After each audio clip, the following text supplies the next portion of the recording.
children will be dutiful towards you. This is a two-sided thing, brothers and sisters. I want you to analyze it.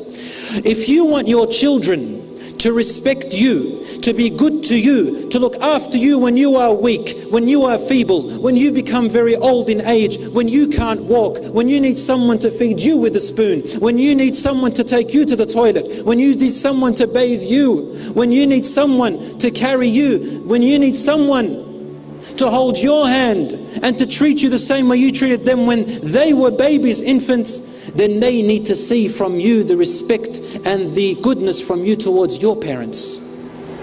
When they visit their grandparents, they need to see how you treat your parents. They need to see how you talk to your parents. You know, there is a saying that says, we always complain that our children don't obey us.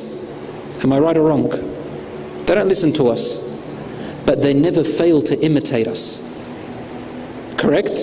Wallahi, they imitate the way you tie your shoelace. I don't see too many shoelaces here in the Emirates. But back when we have lots of shoelaces, they see the way you tie your shoelace. They see the way you look at the mirror. If you brush your teeth, they'll brush their teeth. If you wash your hands, they'll wash their hands. If you don't, they don't. When the husband and wife argue, the children will grow up arguing.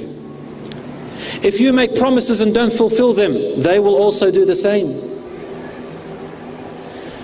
They don't fail to imitate us. So when you are dutiful to your parents, they'll be dutiful towards you. If you don't have contact with your parents, your children will grow up learning this. See, when I got married, I mean, all of us, when you get married and you have a problem in your marriage, and you look at your wife or your husband and there's this situation you've never encountered before, where do you get your example from? I mean, where do you recall?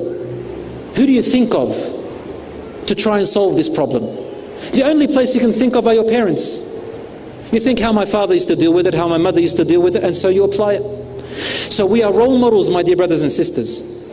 Role models. I made a survey before I came here at the school which I teach in, and honestly I was about to do a workshop about parenting and the children with their parents, and wanting the parents and the children to actually talk to each other and have a dialogue. So I went and did a survey, and I asked the year 7s, the year 8s, year 9s and year 10s, how do you find the treatment between you and your parents? What would you like to see in your parents towards you? And the number one aspect they talk about, and these are children from different backgrounds, you know, Fijian, Indian, Pakistani, Lebanese, Emiratis, Moroccan, Egyptian, Australian, everything, you name it. They said the number one factor is that we wish our parents would not overreact when we tell them something. So I said, so who of you are able to talk to their parents about their secrets? Not many of the students put their hands up. Why? Who would you go to? They go, well, we'll go to the internet. We ask our friends. I said, so when you reach puberty, who of you are capable to talk to their mother and father about puberty? I can see some people smiling here because they're a bit embarrassed. My brothers and sisters, you need to establish a trust with your children in order for them to look after you later on. You need, if you want to raise them well, you need to also be that role model where you have a good relationship, an excellent relationship with them. So I studied and analyzed this. Another thing which they said was, they said, I wish my parents would not yell when they're advising me something, because all I hear is screaming. I don't get the message. You need to be able to get the message across.